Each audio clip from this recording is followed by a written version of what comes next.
see. I should be checking to see. Yep. And we are live somewhere. I'm hoping that we are both live in the Facebook community and on YouTube. We shall see. I'm not even going to worry about it. I'm just going to keep going. So, welcome everyone, all of my digital parents. As you know, I'm Elizabeth Milovidov, and this is our Ask the Expert series.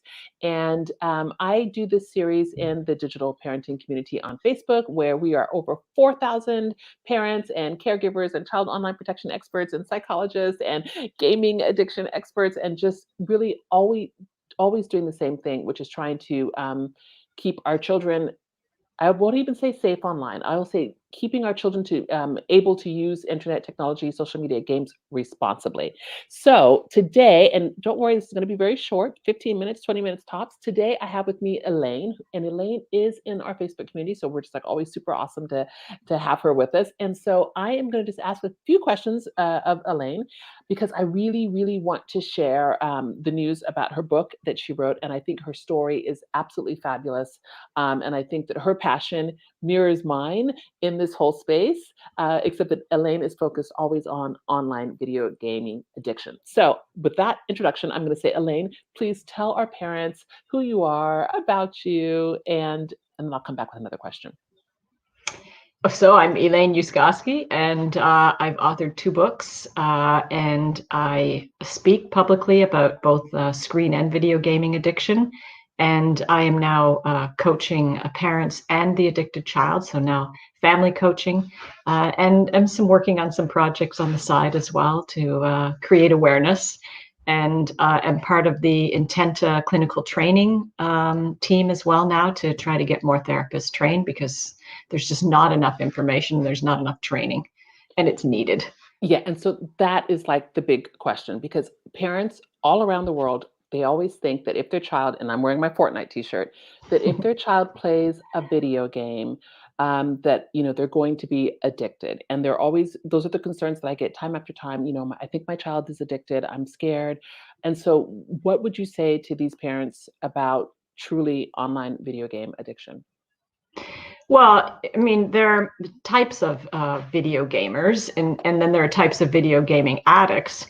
And really, the thing you want to be looking for is your child giving up on everything else, their relationships, the other activities they're interested in. Are they not doing well in school?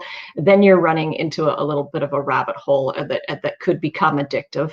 But if it's monitored and regulated, I'm okay with people playing video games. There's a lot of great things that you can learn, skills that you can translate over into life, like tenacity and team building and problem solving and micro and macro managing. So, and it's immersive and it's fun. It really is fun.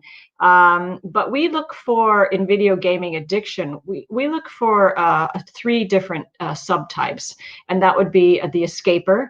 And that would be a child who may be getting bullied or is on the spectrum and not having success socially, or a child who's having some emotional mental health struggles, or has had a trauma. And so they're using video gaming to escape. And they are at risk of becoming addicted because they don't have any other good coping skills. They lack resiliency. That's interesting. And then there's the high achievers, and those are kids, the A-type personality. They put a lot of pressure on themselves. They want to be the best at everything. And if they're not succeeding with that in social life or in school, then of course they're going to gravitate towards gaming, because it's high reward, and you can be the best, and there's little risk. And then we have the hardcore gamer, and that is a combination of the escaper and the high achiever, and they are at the highest risk of becoming addicted. And in my case, that was my son. Okay, and so then can you just share a little bit about your story and your journey with your son, and how this has led to be your passion? Yeah, I was running along with this lovely holistic health business, and in October 2014 received an SOS email from my son, who was deeply in trouble. He, it turned out, hadn't been attending university classes. He was gaming literally 16 hours a night until he would pass out. 16? He wasn't 16. He wasn't grooming. He was barely eating. And the university caught up with him. and said, you're not a registered student. You can't live in residence. You've got 3 days, and we're gonna lock the doors. Now, he didn't admit that he had an addiction, because no one was really talking about addiction in video gaming at that time. It was Right. not recognizable easily, but he did need help, and he was pretty fragile. So I went to the university to pick him up, and he's 6'2". He had dropped to 127 pounds, and he had facial tics. He had tremors. His hair was so greasy. He smelled horrific. So he really had stopped thriving and stopped looking after himself. And I put the pieces together fairly quickly and recognized signs of addiction. And then we started the process. And boy, it was another 2.5 years of a lot of, detox, relapse before he Right. finally decided that, yes, it was getting in the way of his life, and he has stopped. And so that's almost 4 years ago now. Oh, that's So it's a fantastic. success story. Yeah. And so I included that in my first book. And people really gravitated to that. That wasn't actually supposed to be a video gaming addiction book. It was a book on the transition between parenting your child and parenting your adult child.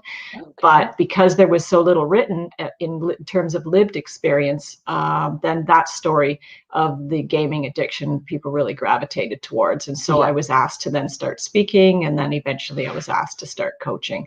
Of So course. Of here I course. am. Yeah. And I'm Exactly. absolutely passionate about it because it's new, and parents feel extremely alone and very frustrated, just as I felt. And I longed at that time to know just one other parent who was struggling with the same. And I didn't have that in my, village of parenting. And Right. so I really want to provide that for parents so that they don't feel so isolated. They don't Well, feel so hopeless. it's interesting because you say that it's this was this one story, and then it became a video addiction, gaming addiction story. And for me, I just hear how it's a love story, It's right? a love story. It's a mother's love for her son, and Of course. and then here you are 4 years later, and I just think it's so brilliant. So that was the first book that had this story, that's what resonated with people, and so that's where you started getting more and more attention and attraction, and people wanting to hear from you. And so now you've written another book. So tell us about that book. Yeah, so the second book is Cyber Sober, a caregiver's guide to video gaming addiction. And so that is the video gaming addiction book, Yeah. purposely meant for that. And in that book, my son actually was generous enough to allow me to interview him. And Oh, he's very, very candid, very raw. He doesn't candy coat the process, and talks about the struggles in terms of what his thinking patterns were, and his mental health condition during the addiction stage. And then he talks about the difficulties and the beautiful things about right, recovery. He right. actually feels today that he has no regrets, that recovery helped him to become a better version of who he is. Aw, I love So it. that's He's like lovely. the hero in this story. He really Yeah. is. I think it's fabulous. Okay. So, I'm not gonna, like I said, I'm not gonna keep you all day long talking about this unless people have any questions that they're going to post. I'm seeing, some thumbs up and all sorts of great things. I don't know if you can see those comments because we do have some viewers. But again, I just wanted to keep it short and sweet because I want people during the pandemic, of course, our attention spans are whew, and so I just wanted people to mine too. So I wanted people to jump in and to meet you. And I got a thumbs up when I said I'm keeping it short and sweet, just to let you know. So I just wanted people to see you and to hear your story and to understand what you do and to hear in your voice the passion, and to know that Cyber Sober exists. And I don't know if you posted in our community where they can purchase it, but I'm sure it's where can they get it off It's your on website? Amazon. It is on Amazon. Okay. It's on So Amazon. that's like the best place to grab it. Okay. Super. So Elaine, I am not going to keep you. I'm going to end the broadcast. I'm going to ask you to stay on with me for just a second. And I'm just going to say thank you to everybody who's viewing, who's going to be viewing this again the next time. And look at that. I'm keeping it almost under 10 minutes, which is like my new thing. So if you have any comments, if you have any questions for Elaine, post them in the group, or you can also find her website. I will put all of the links for these things because she does do coaching. So if you are a parent who is in need of some assistance, some support, some hand holding, and to realize that you can get to the other side, Elaine is for you. So there you go, digital parents. You've got this. Thanks, Elizabeth. No problem.